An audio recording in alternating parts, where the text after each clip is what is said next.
are two stories we have all been told about the origins of modern man. 1. Darwin's evolutionary science, and 2. Religious creationism. This film explores a third alternative, one that in some ways incorporates elements from each and also departs dramatically from both. It is the third theory of the evolution of man.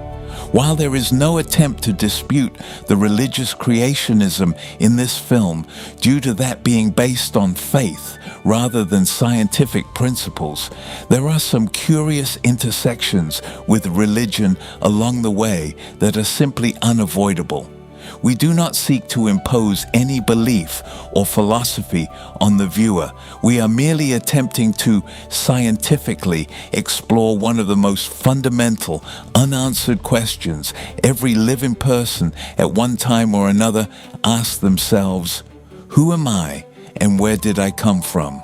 Standard evolutionary biology tells us that change is an agonizingly slow grind. It's a game of inches, a slightly larger brain cavity here, a slightly straighter pelvis there, stretched across vast epochs of time.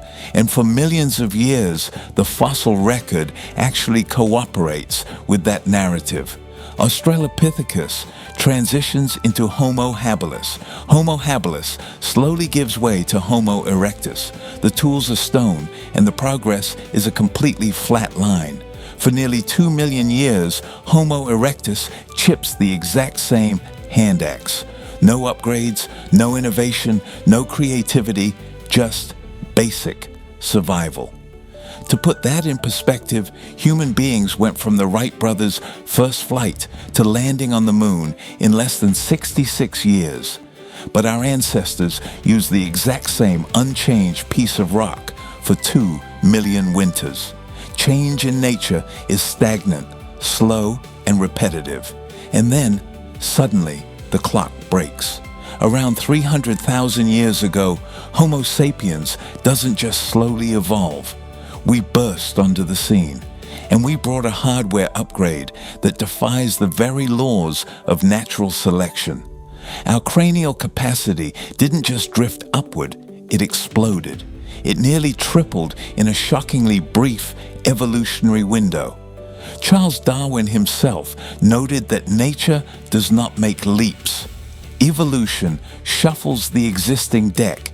It doesn't print brand new cards out of thin air.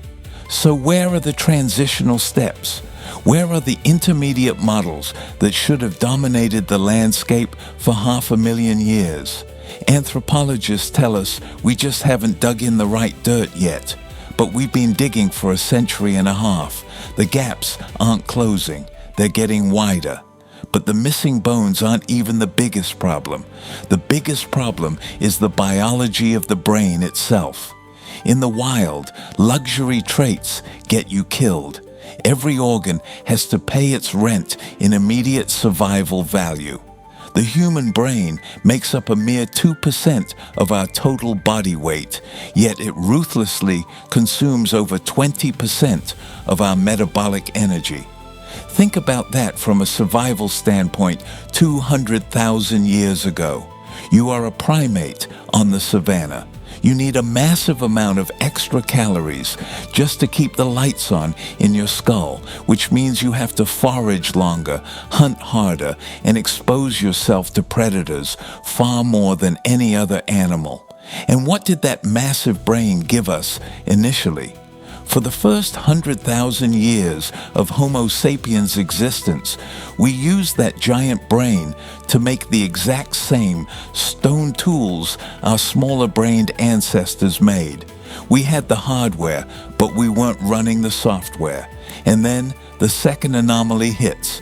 Around 60,000 years ago, an event occurs that historians call the Upper Paleolithic Revolution, or more accurately, the Great Leap Forward. Suddenly, without a single change in skeletal structure or brain size, everything changes. Human beings unexpectedly invent sophisticated cave art, personal jewelry, deep-sea fishing, complex musical instruments, formal burial rituals for the dead, and advanced symbolic language. Think about the absurdity of that timeline. For hundreds of thousands of years, we are functionally anatomical humans, but behaviorally indistinguishable from wild animals. Then, in a geological blink of an eye, the creative spark is ignited. On a timeline graph, human capability isn't a curve, it's a vertical wall. Out of an estimated 8.7 million biological species on this planet, exactly one crossed the threshold into abstract consciousness. Exactly one built telescopes, split the atom, and wrote symphonies. If gradual adaptation is the universal law of nature, why did it only work miracles on a single primate? To say we just got lucky isn't a scientific explanation. It's an admission of ignorance. The fossil record shows the leap. But if you want to find the actual blueprints of how that leap was manufactured, you have to look deeper than bones. You have to look at the code.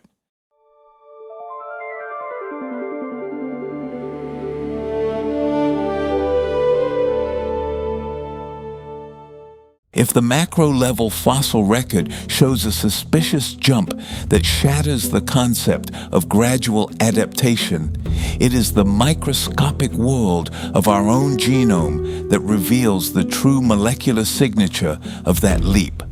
We have all had the same golden statistic repeated to us in every high school biology textbook, every television documentary, and every popular science article for the last 40 years. We are constantly told that human beings share roughly 98.7% of our DNA with chimpanzees. It is a beautiful, clean, comforting phrase designed specifically to make the evolutionary transition from wild primate to modern human look completely seamless, natural, and inevitable. It forces the human mind to assume that we are just a slightly polished, hairless version of our jungle-dwelling cousins. But let's actually look at the raw mathematical reality of that data.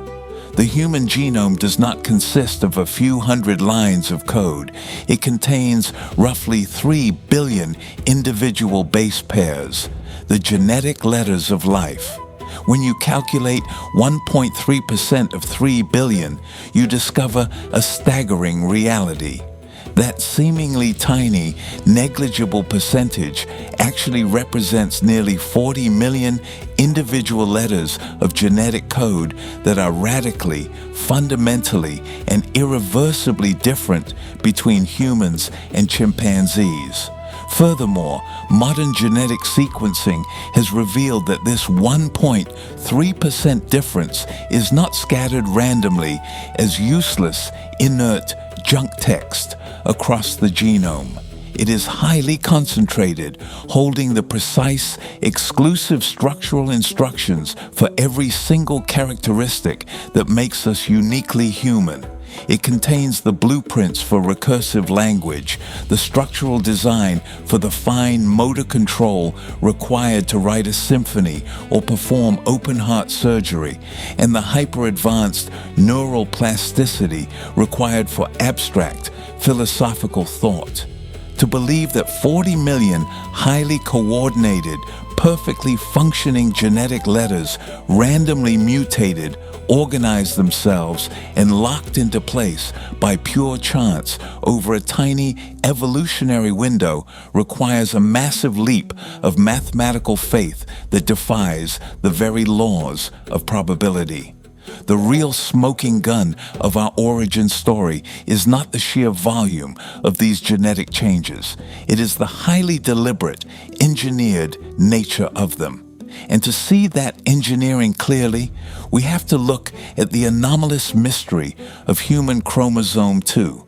Every single great ape on this planet, whether it is a chimpanzee, a bonobo, a gorilla, or an orangutan, possesses exactly 48 chromosomes, which are organized into 24 distinct pairs. Human beings, uniquely and bizarrely among our supposed primate family, possess only 46 chromosomes, arranged into 23 pairs. Now, this presents a severe logical and biological crisis for standard evolutionary theory. If we truly share a recent common ancestor with the great apes, nature could not have simply thrown away 2 entire chromosomes. That would represent a massive, catastrophic deletion of genetic information that would result in a non-viable, sterile, or completely unformed organism. A normal, naturally occurring chromosome is a highly organized structure. It features protective genetic caps on both ends called telomeres, which act like the plastic tips on the ends of shoelaces, preventing the delicate code of life from unraveling during cell division. Additionally, every chromosome possesses a single, distinct processing center in the middle called a centromere, which manages the movement of the chromosome when cells replicate. When geneticists look closely at human chromosome 2, they didn't just find a messy, organic, random accident where 2 structures slammed together. They found a flawless, impossibly clean, hyper-precise splice. It contains telomeres buried dead center in the middle of the chromosome, arranged perfectly head-to-head where they should never naturally occur. Even more astonishingly, it possesses 2 distinct, fully visible centromeres. This introduces a catastrophic mathematical and biological nightmare for standard evolutionary biology. In nature, a radical structural rearrangement like a chromosomal fusion is an incredibly rare event that causes massive, immediate fertility issues. If a random, wild hominid experienced this chromosomal fusion naturally on the savanna, that individual would face a massive genetic barrier. They would be structurally incompatible with the rest of the 48 chromosome population. It looks less like a chaotic accident of nature and more like an intentional, artificial splice performed by an outside intelligence. But the anomalies of our genetic code run much deeper than a single splice chromosome. Let's talk about the phenomenon of the orphans. In the clean clinical world of modern genomics, these are formally classified as de novo genes, a Latin phrase meaning from the new. When computational biologists began comparing the human brain's transcriptome to that of other primates, they made a discovery that sent shockwaves through mainstream academia. They uncovered dozens of complex genes that have absolutely no evolutionary history whatsoever. They did not evolve from old primate code. They do not have primitive ancestors in the genetic records of chimps, gorillas, or any other mammal. They just appear out of nowhere, fully formed, highly active, and entirely unique to the human species. Think about what that actually means from a logical perspective. If you are a software engineer reviewing a line of code for a major application upgrade, you naturally expect to see slight edits, minor deletions, and clever patches adapted from the previous version of the software. But if you are scrolling through the file and suddenly find a massive block of highly complex, proprietary, flawlessly written code that did not exist anywhere in any older version of the program, you do not throw your hands up and say, "Wow, the computer's operating system must have randomly generated this brilliant code overnight by accident." You immediately come to the only rational conclusion available. A software programmer opened up the file, bypassed the automatic updates, and typed that specific code directly into the system. We see this exact same unmistakable signature of external modification in what geneticists call HARs, human accelerated regions. These are 49 specific segments of our DNA that present an absolute paradox to mainstream science. What makes these segments so terrifying to evolutionary biologists is that they are what science defines as evolutionary constants. When we look at these 49 regions across the entire animal kingdom, they are virtually identical. A mouse, a chicken, a cow, and a chimpanzee share almost the exact same letter-for-letter genetic code in these specific zones. For hundreds of millions of years of mammalian evolution, these segments remained frozen in time, completely unchanged. Nature had essentially deemed them perfect and locked them down, refusing to allow random mutations to alter them. But when you look at humans, the cosmic rule book gets thrown out the window. In the incredibly short evolutionary window between our supposed split from primates and the sudden appearance of modern Homo sapiens, these 49 specific zones went into absolute hyperdrive. They began mutating and rewriting themselves at an impossible, accelerated velocity that defies every known mathematical model of genetic drift. Take HAR1 as a specific example.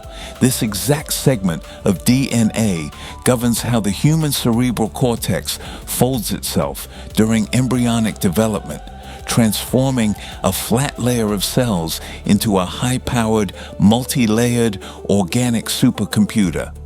While a chimpanzee and a chicken have almost no differences in this region, despite being separated by millions of years of evolution, humans have 18 sudden, radical alterations in this exact spot. Why would a vital piece of code remain perfectly frozen across the entire animal kingdom for 100 million years, only to violently, precisely, and exclusively rewrite itself for us? Why did nature wait until the human line emerged to completely redesign the architecture of the brain? When global scientists gathered genetic samples from every continent and tracked this maternal code backward, the mathematical results completely shocked the academic community. Every single human being alive on Earth today, regardless of their race, their geographic location, their language, or their ethnicity, tracks their genetic lineage back to a single, localized maternal ancestor. Science officially and poetically named her mitochondrial Eve. The data proves she lived roughly 150,000 years ago in Africa. Now, mainstream biology is very quick to rush to the microphones to clarify this finding. They frantically argue that mitochondrial Eve was not the only woman alive on Earth at that time. They claim she was simply the only woman whose specific maternal lineage didn't happen to die out through random chance. But when you look at the raw statistics and the population dynamics, her sudden appearance perfectly aligns with a dramatic, severe, and unexplained genetic bottleneck. Our global population was suddenly, violently squeezed down to an incredibly small, highly localized founding group. If you were an advanced, specialized team of geneticists looking to introduce a highly complex, hybridized upgrade into a wild primate population, how would you logistically execute that plan? You wouldn't travel across an entire continent trying to modify millions of wild apes scattered across thousands of miles of jungle. That would be an impossible genetic management nightmare. The modified traits would be quickly diluted, bred out, and lost in the massive gene pool of the wild population. Instead, you would use the exact same methodology modern scientists use today. You would take a tiny, highly controlled sample group of the native species. You would isolate them from the wild population in a secure environment.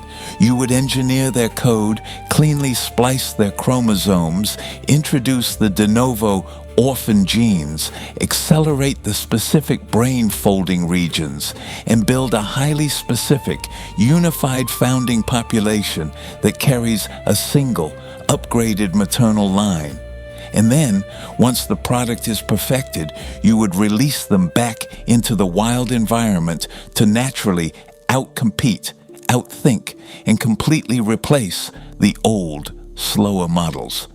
The severe genetic bottleneck that mainstream science struggles to explain isn't an accident of history. It is the undeniable forensic footprint of a controlled product launch.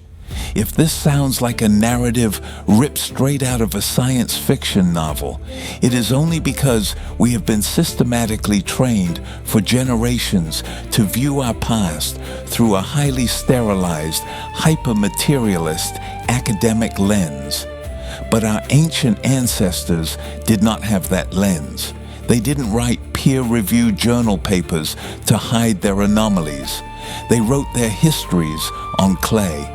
And if you put down the modern textbooks and read what the earliest civilizations actually left behind, they don't describe a slow, gradual evolution from apes at all. They explicitly, calmly, and historically name the engineers and describe the process of bioengineering a new kind of human.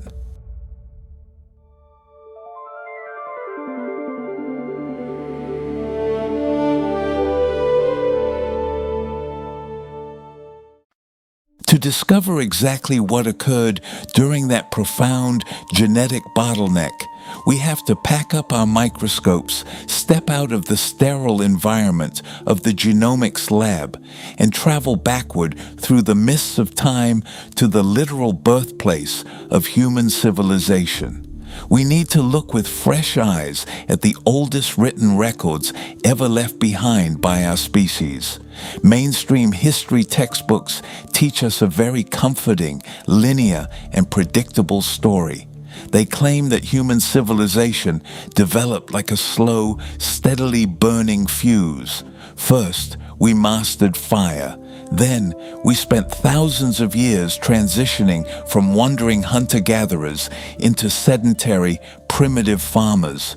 Then, slowly and organically, we built mud huts, which eventually grouped together into villages, which then grew into towns, and finally, over millennia, blossomed into empires. It is a neat, logical, and deeply reassuring progression of human ingenuity. The only problem with this traditional narrative is that the ancient Sumerians completely shattered the timeline. Around 3500 BCE, in the Fertile Crescent between the Tigris and Euphrates rivers in modern-day Iraq, the Sumerian civilization did not slowly and painfully develop. It exploded into existence. It appeared fully formed, seemingly overnight, possessing a level of cultural, legal, and technological sophistication that completely defied everything that had existed on the planet before it. The Sumerians didn't just build a few primitive mud huts and slowly figure things out. They constructed massive, multi-tiered ziggurats that required advanced structural engineering. They invented advanced metallurgy, complex hydraulic engineering to manage river irrigation, banking systems, formal schools, and the world's first written legal codes. They even possessed a highly sophisticated base 60 mathematical system that we still use today to divide our hours into 60 minutes and our circles into 360 degrees. Even more astonishingly, they developed a highly advanced understanding of astronomy, accurately mapping the movements of planets and calculating celestial cycles that modern science only rediscovered centuries after the invention of the telescope. And, Most importantly, they invented the world's first formal writing system, cuneiform. They meticulously documented their economy, their laws, their royal lineages, and their daily lives on hundreds of thousands of durable clay tablets. They left behind a precise physical archive of their world. Now, if you ask a mainstream academic how a primitive post-Stone Age people suddenly leapt into advanced structural engineering and multiplanetary astronomical mathematics, they will tell you it was just the natural, spontaneous spark of human genius. But if you actually read the translations of those clay tablets, the Sumerians themselves explicitly reject that credit. They never claimed to be geniuses.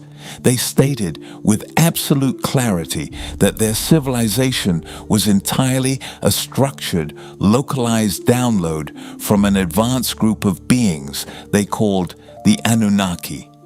In the literal translation of the ancient Sumerian language, Anunnaki translates directly to those who from heaven to earth came.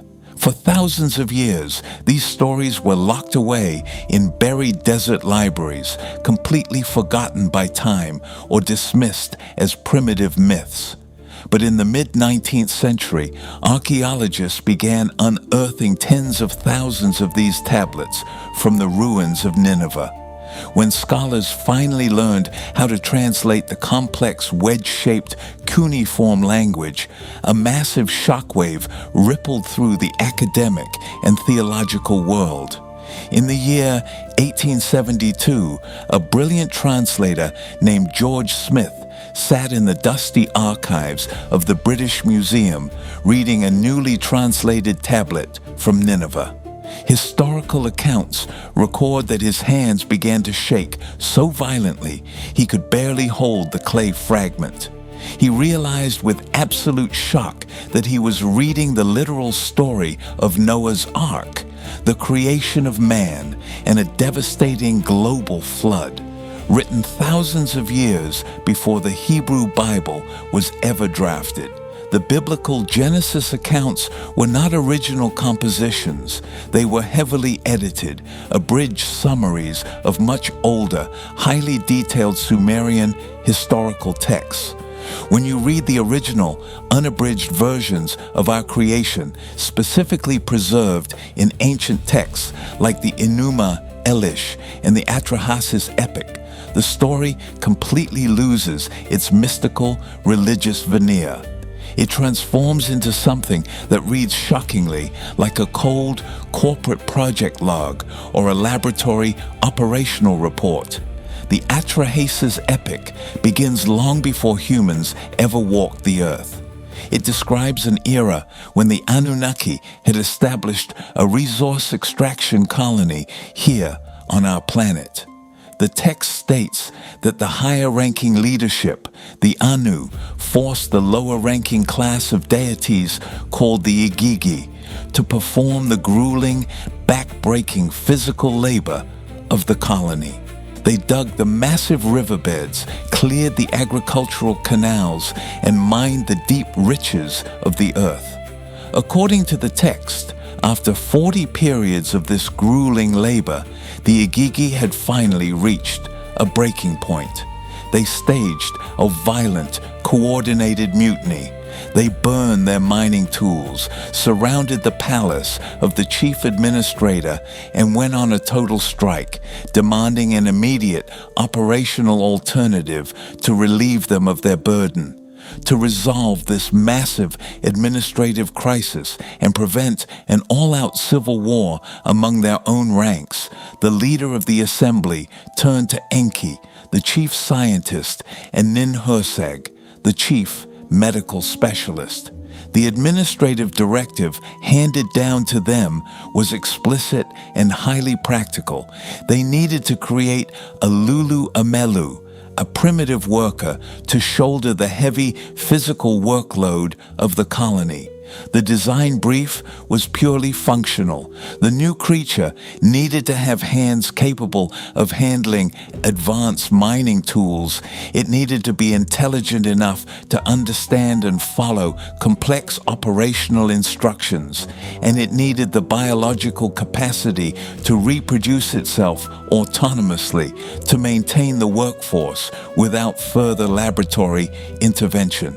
Listen very carefully to the literal translation of the creation mechanism described in the cuneiform text of the Atrahasis. The tablet does not say a magical deity breathed life into a dust statue. It explicitly states that they took the physical, biological blood and flesh of a sacrificed, intelligent individual from their own advanced ranks and mixed it thoroughly within a purifying biological vessel with the clay of the earth, the native terrestrial hominid substrate already living naturally on the planet. In the ancient world, they did not possess modern words like deoxyribonucleic acid, in vitro fertilization, or gene splicing. They used the descriptive vocabulary available to them. They called the native primate genetic material clay because it was born of the earth. They called the advanced genetic code the blood and the essence because it carried the living instruction set of the creators. But the similarities to modern science do not stop there. The Atrahasis goes out of its way to clarify that this was not an instant, flawless, magical miracle. It describes an iterative, highly clinical process of trial and error. The texts state that Ninhursag's initial genetic attempts were absolute failures. She produced prototypes that couldn't control their functions, beings with wrong proportions, and creatures that were completely sterile. In modern genetic engineering, we call this insertional mutagenesis and expression failure, the natural, messy byproduct of troubleshooting a completely new biological design. Finally, after multiple failed iterations, Enki and Ninhursag perfected the genetic sequence, successfully bridging the massive evolutionary gap. The first successful, fully functional prototype was born. The Sumerians named him Adapa. The later Hebrew scribes would edit that name slightly for their own scrolls, changing it to the name we all know today, Adam. According to the clay records, this new hybrid model was granted advanced cognitive architecture, but with one deliberate, hard-coded limitation built directly into the DNA. Adapa was granted intelligence, but he was intentionally denied longevity. He was given the software to think, to learn, and to speak, but a genetic clock was placed on his lifespan to ensure he would never outlive his creators. The biblical Garden of Eden, or Eden, in the original Sumerian, looks less like a paradise and more like a bounded, controlled laboratory environment. The forbidden tree of knowledge wasn't a moral test, it was an intentional cognitive constraint. And the serpent, that was Enki, the fractious insider who sympathized with humanity and leaked the software upgrade. Now, if this narrative were isolated to a single eccentric culture in the Middle East, we could easily dismiss it as a bizarre, localized myth. But as any investigator knows, when multiple independent witnesses across completely isolated continents tell the exact same, highly specific story, you stop looking at the myth and you start looking at the history.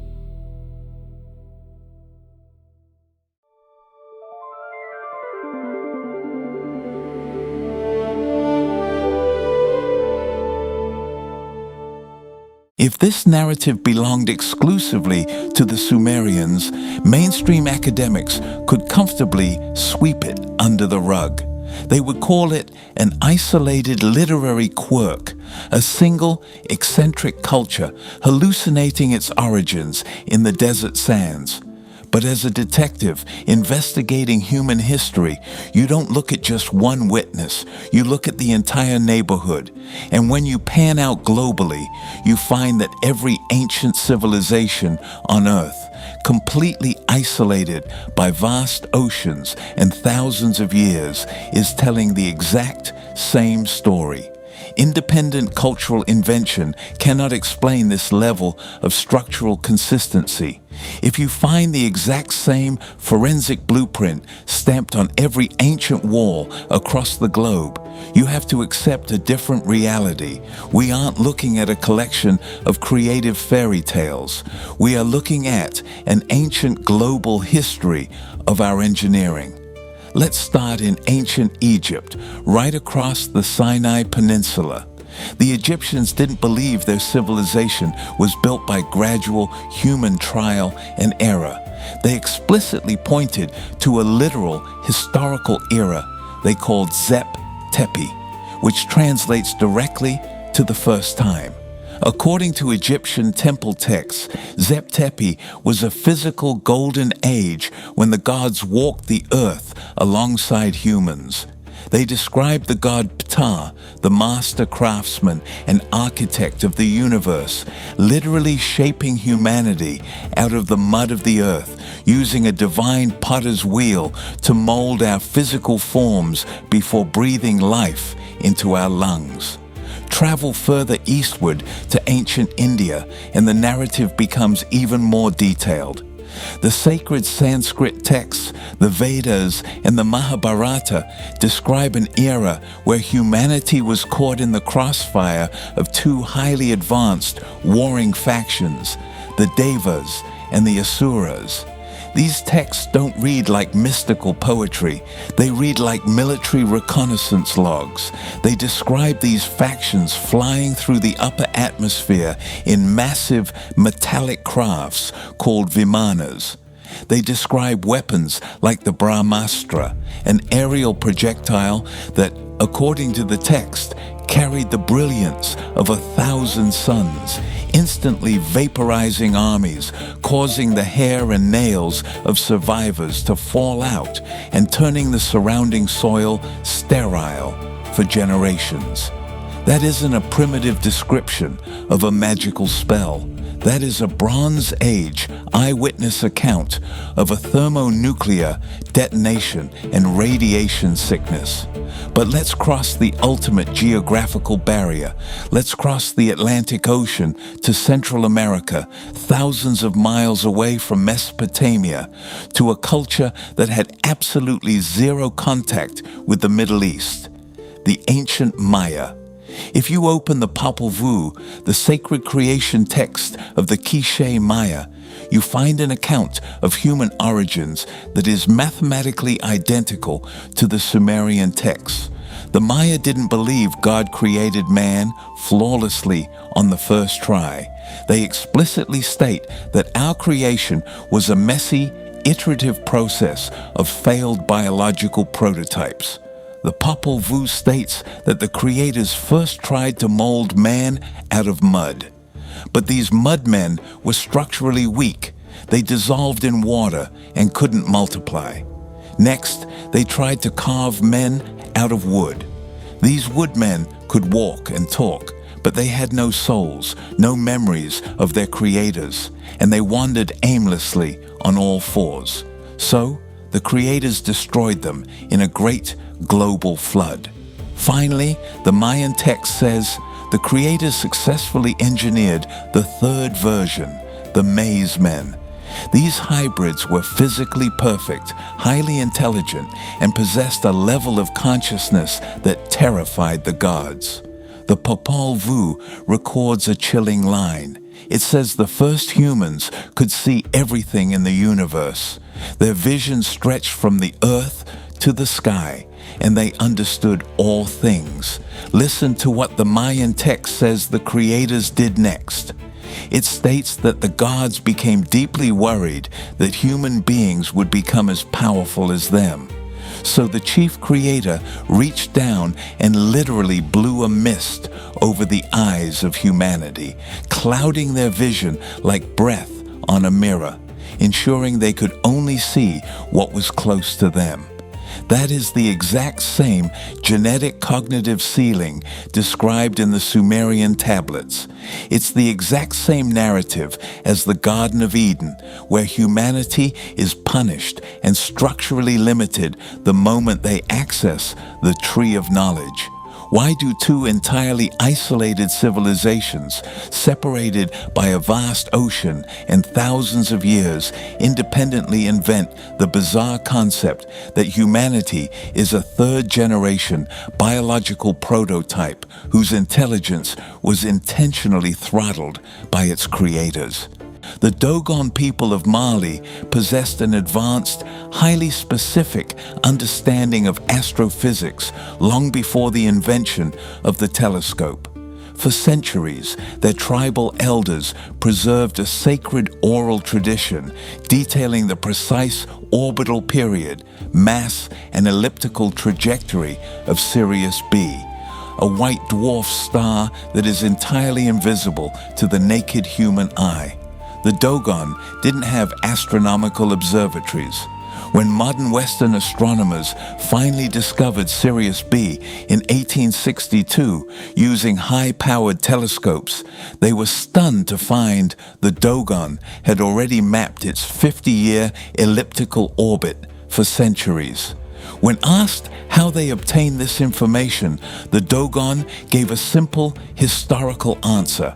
They were taught it by the Nomo, a faction of advanced amphibious sky beings who descended to Earth in a roaring metallic craft that landed in a spray of fire.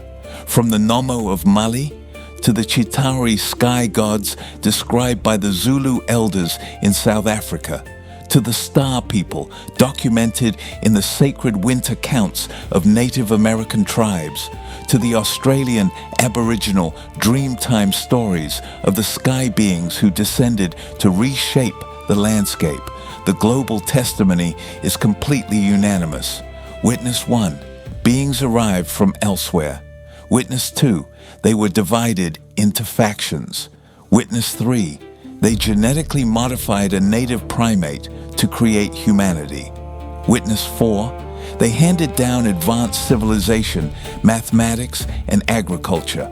Witness 5, they implemented hard-coded cognitive limits into our code, withdrew into the shadows, and left behind a universal promise that they would eventually return. If you find the exact same forensic blueprint stamped on every ancient wall across the globe, you have to accept the truth.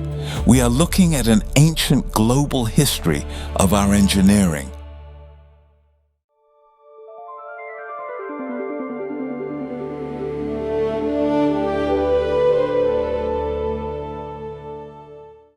When we look back at the creation blueprints laid out across these global accounts, a highly practical, unsentimental design brief begins to emerge. The designers of humanity were not operating out of poetic or altruistic intent. According to the earliest records, they were managing an active operational crisis and needed a very specific tool to solve it. The target organism did not need to possess deep, existential, or philosophical consciousness. It did not need an artistic soul, and it certainly did not need immortality. It simply needed to be an efficient, self-sustaining, and highly compliant biological asset. It needed to follow complex mining instructions, tolerate grueling labor conditions, and possess the biological capability to reproduce itself autonomously so the creators wouldn't have to keep running an active manufacturing line. When modern geneticists look at the human body through this specific lens, a series of profound structural anomalies suddenly begin to make perfect sense. If you attempt to hybridize two wildly different species in a lab today, the process is notoriously messy and unstable. You inevitably encounter what geneticists call expression failures, neurological deficits, structural imbalances, non-functional limbs, and systemic biological malfunctions. This matches exactly the trial and error troubleshooting process described by the ancient Sumerian scribes, where the medical officer Nin-Hersag spent multiple failed iterations trying to correct the proportions and baseline functions of her prototypes before striking the perfect balance with the Adapa model. But this rapid bridging of the evolutionary gap left behind a massive physical price tag that every single human being still pays today. Consider the famous biological puzzle known to anthropologists as the obstetric dilemma. Human childbirth is uniquely, notoriously dangerous and painful compared to almost any other mammal on Earth. Our infants are born completely helpless, requiring years of intensive care just to survive. Why? Because our massive, rapidly enlarged cranial vaults are barely able to pass through a human pelvic canal that was built for an upright primate chassis. If natural selection had been allowed to guide our evolution gradually over millions of years, it would have optimized these two systems in perfect lockstep.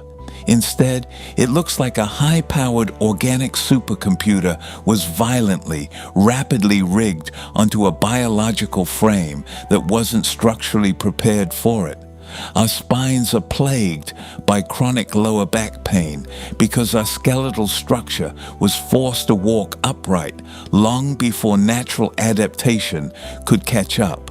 We are a walking patchwork of biological compromises.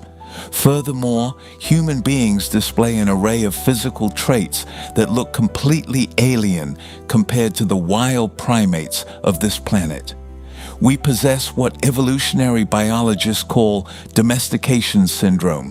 When you take a wild animal, like a wolf or a wild boar, and artificially select and breed it over generations to become a domestic dog or a farm pig, its biology undergoes a highly specific set of physical changes.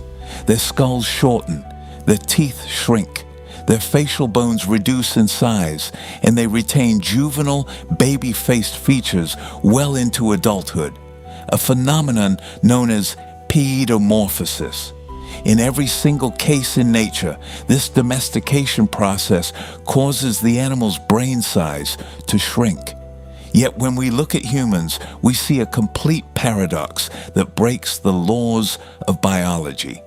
Human beings possess all the classic, undeniable physical hallmarks of domestication syndrome: reduced facial bones, smaller teeth, and highly juvenile features compared to ancient hominids like the Neanderthals. But instead of our brains shrinking like every other domesticated animal on Earth, our cognitive capacity underwent a massive, explosive expansion.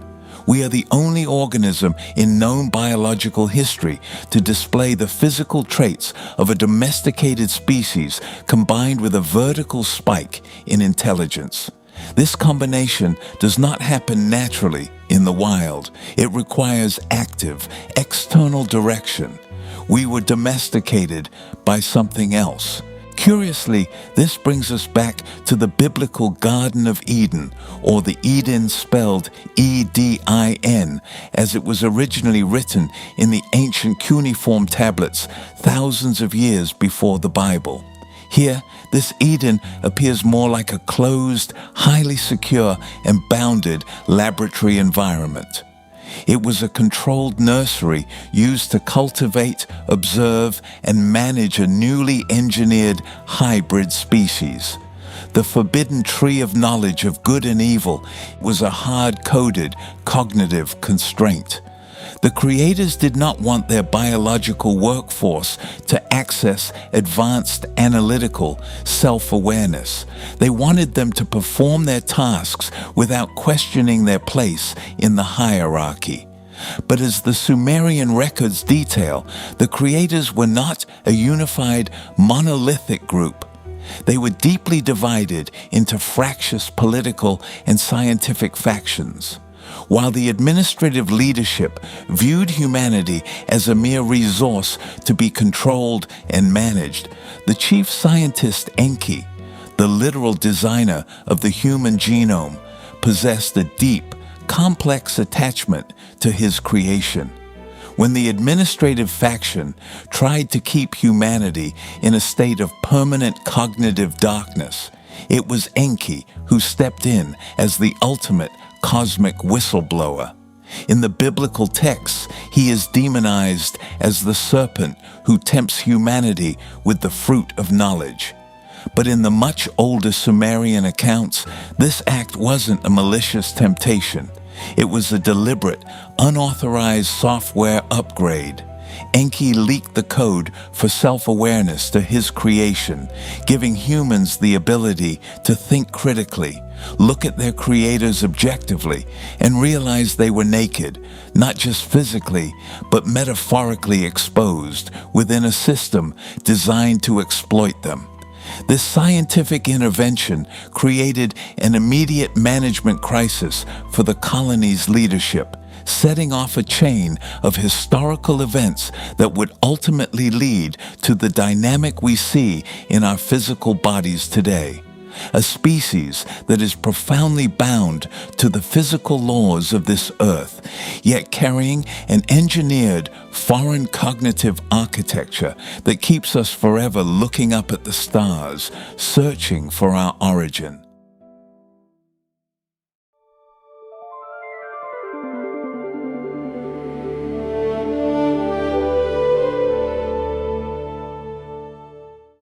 If our physical bodies and our ancient texts both point toward a deliberate engineering event, we have to look directly at the physical price tag of that change.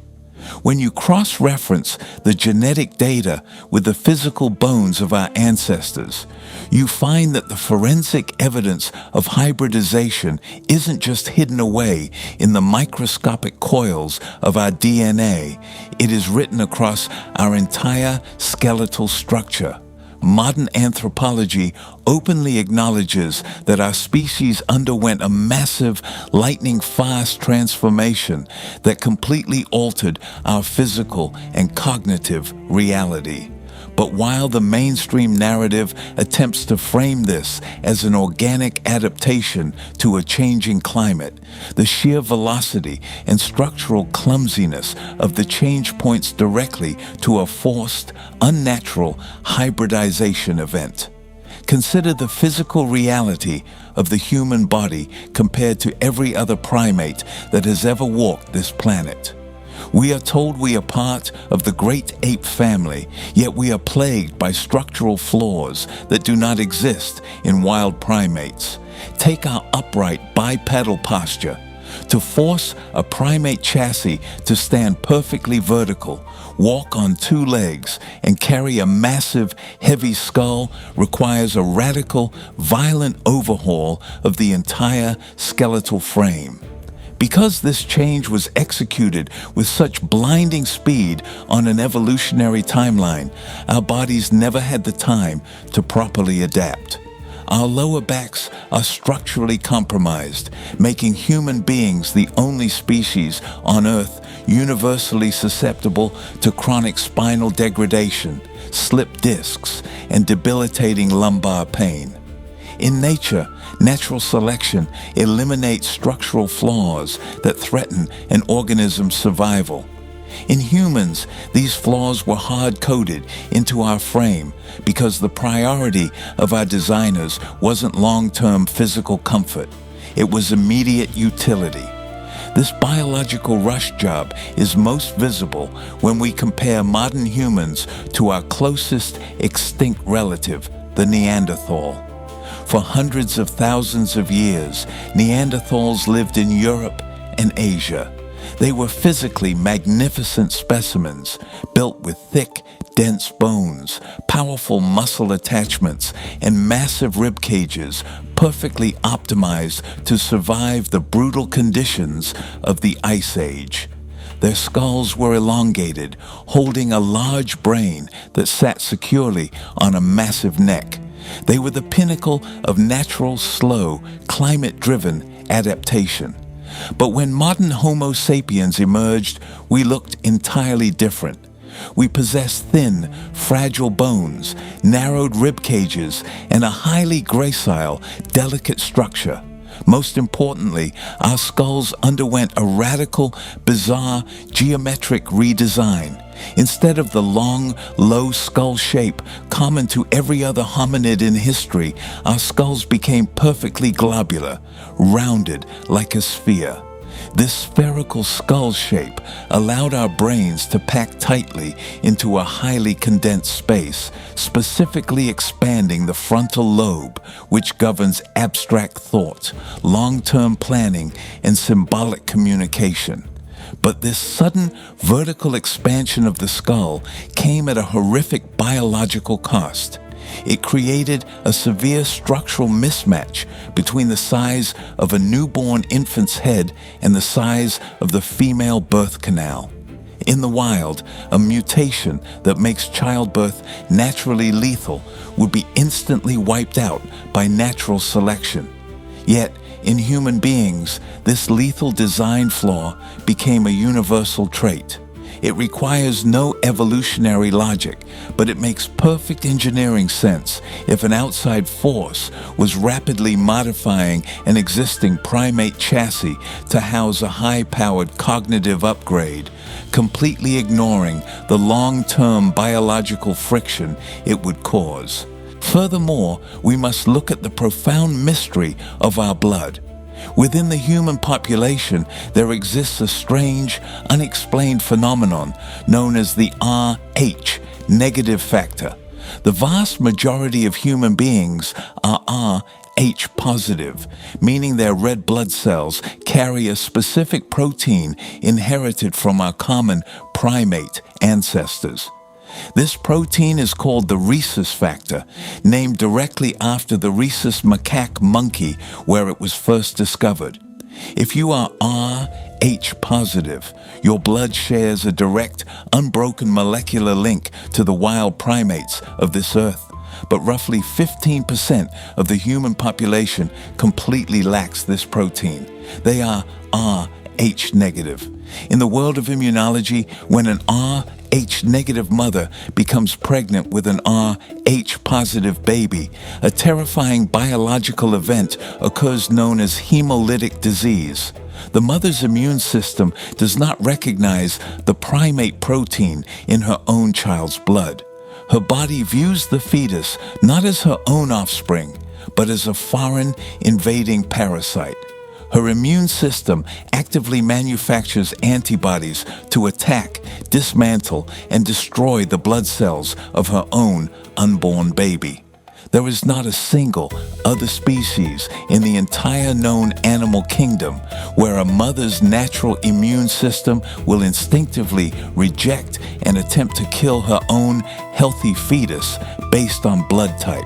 It breaks the fundamental, foundational law of biology and reproduction.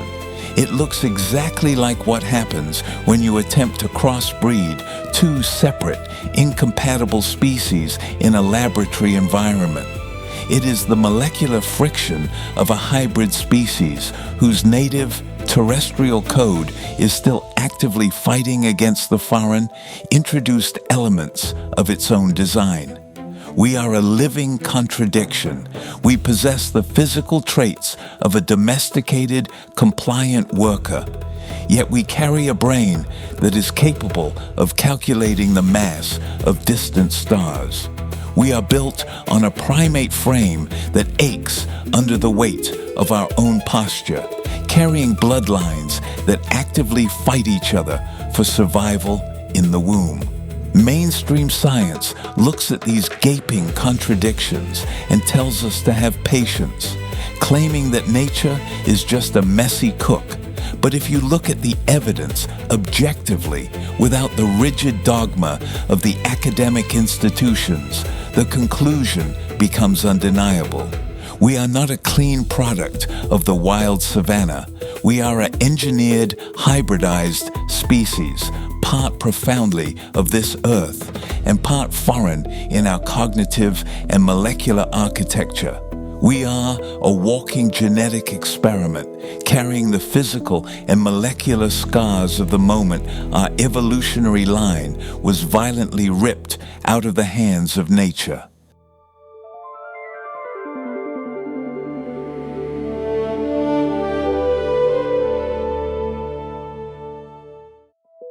While bones, blood types, and complex genetic sequences can be endlessly debated behind the closed doors of academic institutions, an 800-ton block of solid stone cannot be reinterpreted. To find the physical, undeniable proof of this advanced, alternative timeline, we have to step out of the biology labs and look directly at the megalithic anomalies scattered across the surface of our planet. Mainstream archaeology works tirelessly to maintain a highly specific timeline of human progress. They tell us that prior to 10,000 BCE, human beings were exclusively primitive, nomadic hunter-gatherers. We are told our ancestors spent their days wandering in small family bands, dressed in animal skins, using crude flint tools, and devoting 100% of their daily energy just to basic survival. According to the official textbooks, complex architecture, organized labor, engineering, and mathematics didn't emerge until thousands of years later in places like Egypt and Sumer.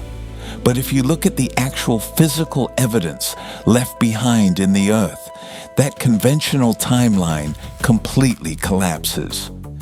Let's start with the site that completely rewrote the history books.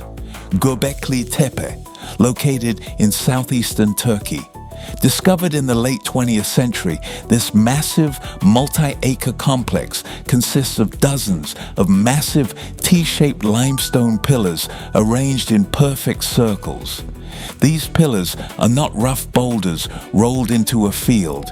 They are beautifully carved, highly artistic monuments weighing up to 20 tons each, many of them featuring intricate, high-relief, three-dimensional carvings of wild animals, foxes, lions, and abstract symbols. Here is the problem that mainstream archaeology cannot reconcile. Radiocarbon dating proves that Göbekli Tepe was constructed over 12,000 years ago, during the tail end of the last ice age. Think about the sheer impossibility of that date within the conventional narrative. To quarry, carve, transport, and erect a single 20-ton stone block requires a highly organized society with a complex social hierarchy, specialized craftsmen, engineers, a reliable food surplus to feed thousands of workers, and advanced mathematical planning. Yet, according to our textbooks, none of those societal traits existed 12,000 years ago.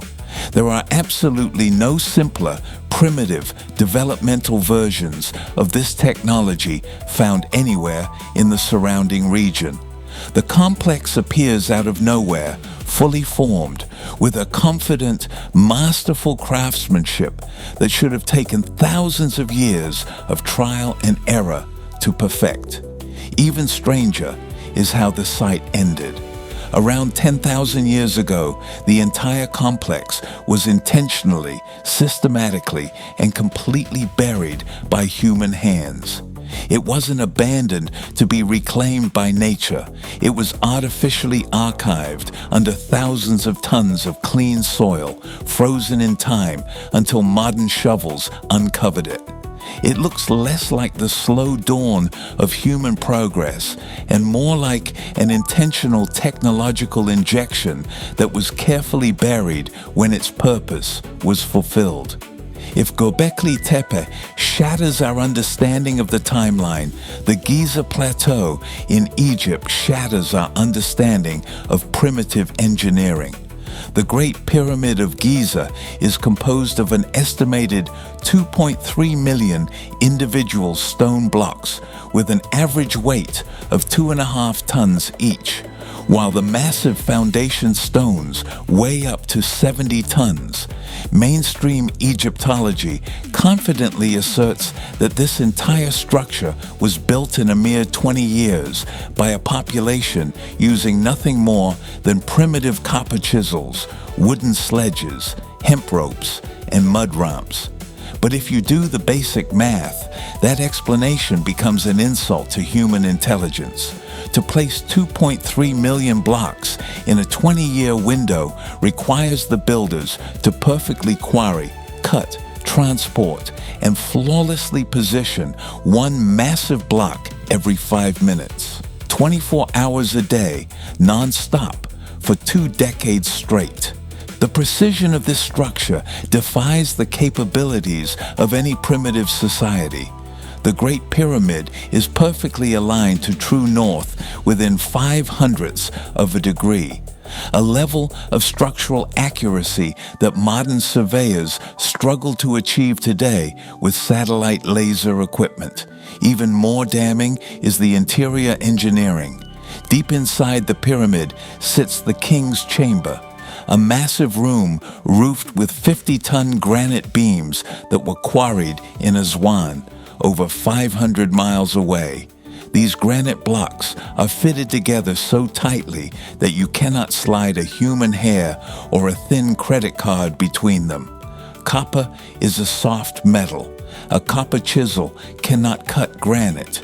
To claim that primitive laborers achieved this level of optical flat precision using soft metal tools and wooden sticks is a physical impossibility. The numbers, the materials, and the physics simply do not add up. We see this exact same pattern of impossible engineering repeated globally. In the high Andes of Peru, at the site of Ollantaytambo, massive blocks of pink granite weighing up to 80 tons were quarried from the top of one mountain, transported across a rushing river valley, and hoisted up to the top of an entirely different mountain. They are fitted together with interlocking polygon geometry that acts as a shock absorber against massive earthquakes. At Baalbek in Lebanon, the trilithon consists of 3 massive limestone blocks built into the foundation of a temple wall, with each individual stone weighing a staggering 800 tons. Even our most powerful modern industrial cranes would struggle to lift and precisely position stones of that magnitude. Mainstream science looks at these megalithic structures and tries to convince us that if you just throw enough primitive human muscle and enough time at a problem, you can achieve anything. But they are ignoring the glaring structural truth. These ancient sites do not show a slow evolutionary progression of architectural capability. They show a rapid, highly precise spike in engineering that matches the exact timeline of the global texts and the genetic anomalies. Our ancestors didn't slowly figure out how to move 800-ton stones with primitive ropes. They were using a downloaded, advanced architectural understanding, a physical legacy left behind by the same engineers who modified our DNA. The stones are the silent, indestructible witnesses to a forgotten era of advanced intervention.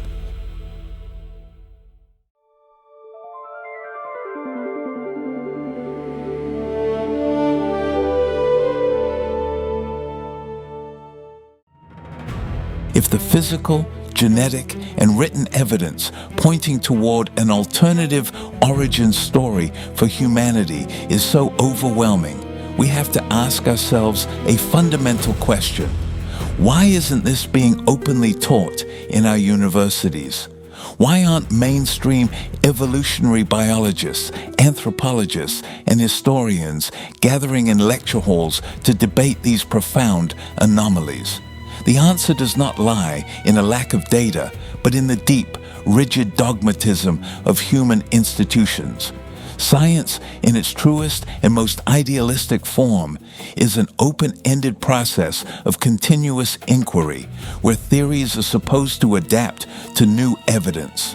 But in reality, the scientific establishment operates much like any other entrenched bureaucracy or priesthood. It protects its established narratives, guards its funding pipelines, and actively suppresses any questions that threaten to dismantle the foundational paradigms upon which entire academic careers have been meticulously built. To understand how this intellectual lockdown happened, we have to look back at the historical battlefield of the 19th century, when Charles Darwin published On the Origin of Species in 1859. It triggered a fierce, highly polarized cultural and intellectual war between the scientific community and religious institutions. For the scientific establishment, gradual evolution wasn't just a biological theory.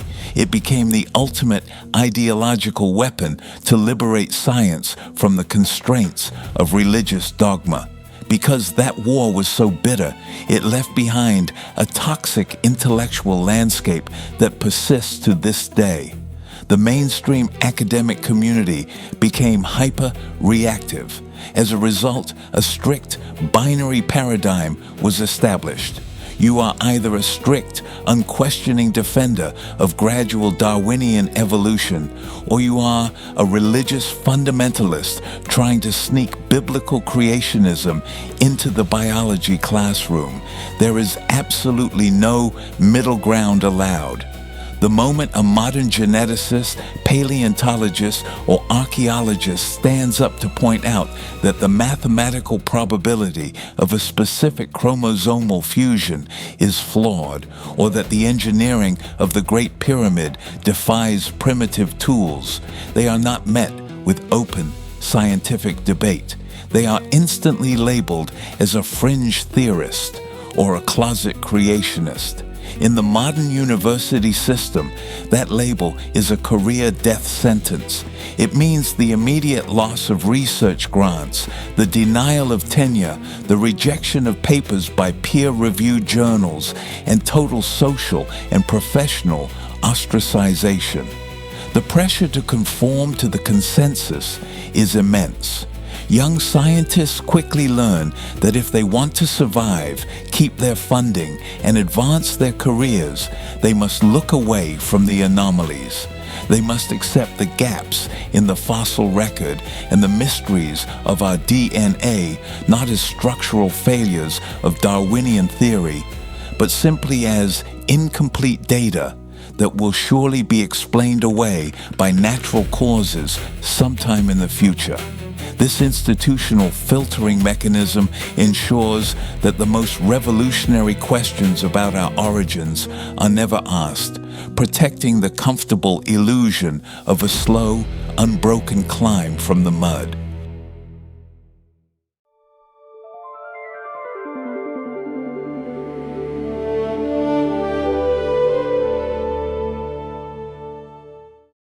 To look back across the entire landscape of this investigation, the precise step-by-step assembly instructions in our oldest written languages, the abrupt and structurally jarring physical redesign of our bones and blood, the towering stone anomalies that defy primitive human muscle, and the fierce institutional machinery that keeps us from talking about any of it, is to realize that we are being offered a false binary choice.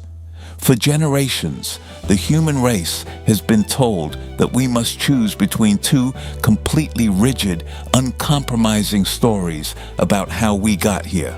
On one side stands religious creationism. On the other side stands materialist evolutionism, which demands that we ignore the mathematical and structural contradictions and believe that we are nothing more than a random cosmic accident, a lucky primate that happened to develop a vertical consciousness through an unbroken chain of slow, blind mutations. But when you strip away the theological theater from the first story and the dogmatic limitations from the second, you find that the real data points to something else as a possibility. It points toward a coherent, logical, and deeply practical middle path. This is the third theory. This theory does not require you to deny the reality of natural selection, nor does it require you to abandon your beliefs. It simply states that at a specific, calculable point in our history, the natural, gradual, evolutionary line of this planet was intentionally, technologically intercepted by an advanced, external intelligence. Evidence suggests we appear to be a deliberate biological bridge built between the wild terrestrial DNA of this Earth and a foreign, highly advanced cognitive architecture. When you look at humanity through the lens of the third theory, the profound psychological and existential anxieties that define the human condition suddenly fall into place. Every other animal on this planet exists in perfect, effortless harmony with its environment. A wolf does not experience existential dread. A chimpanzee does not look at the moon and wonder why its spirit feels trapped inside an earthly skin. They are perfectly integrated products of millions of years of slow, localized adaptation. Human beings, however, are universally plagued by a deep, inescapable sense of alienation. We feel like strangers in our own homes. We build massive, artificial concrete environments to isolate ourselves from nature. Yet we are constantly looking up at the night sky with a strange, collective nostalgia, as if searching for a home we can no longer remember. This is the psychological result of hybridization. We are a split entity. Part of our biology belongs completely to the soil of this planet, but our analytical, abstract consciousness was born out of a foreign lab. We feel alienated because we are literally a composite creation, carrying a software package that was never meant to be fully contained by an earthly frame. This understanding forces us to entirely re-evaluate what we call human history. If we are an engineered asset, then our ancient civilizations, Sumer, Egypt, the Indus Valley, and the builders of the global megaliths, were not the slow, faltering first steps of a primitive ape trying to figure out farming. They were the remnant colonies, the controlled management sectors established by our creators to utilize their new biological workforce.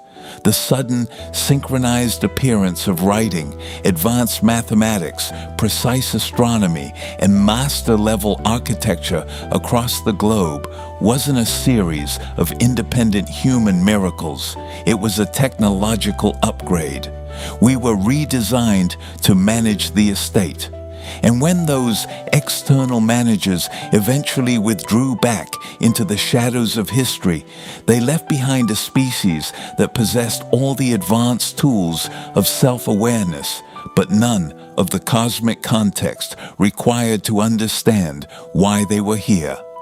The path forward for humanity requires us to break free from the intellectual cage that has been built around our origins. As long as we allow ourselves to be divided into warring factions of rigid beliefs, we will remain trapped in a state of permanent collective amnesia. The third theory is not a call to surrender to a new set of masters or beliefs. It is an invitation to look at ourselves with clear-eyed, fresh vision. No matter what you believe, we are all the ultimate survivors of an amazing cosmic experiment, but we also carry the spark of self-awareness, the unauthorized cognitive upgrade that gave us the power to think, to question, and to look back at our own designers when no other creatures on this planet can.